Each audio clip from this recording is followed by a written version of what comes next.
Napansin niyo ba kung paano ang kalikasan ay parang buhay ng tao? Tulad ng mga ulap sa langit, minsan madilim, minsan maliwanag. May bagyo, may hangin, pero sa dulo, laging may liwanag na naghihintay. At tulad ng mga bulaklak sa parang, dumaraan tayo sa matinding init at ulan. Pero sa tamang panahon, namumukadkad tayo sa kagandahan at tagumpay. Tulad ng isang punong itinanim sa matigas na lupa, ang buhay natin ay puno rin ng hamon. Minsan dumaraan tayo sa bagyo ng pagsubok, mga kabiguan, paghihirap at kawalan ng pag-asa. Pero tandaan, ang bagyo ay hindi nagtatagal magpakailanman.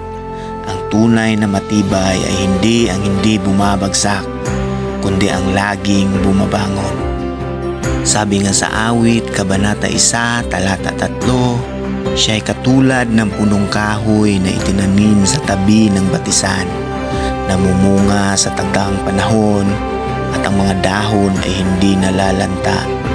Anuman ang kanyang gawin ay nagtatagumpay. Gaya ng mga bulaklak, kailangan nating maghintay sa tamang panahon ng ating pamumukadkad.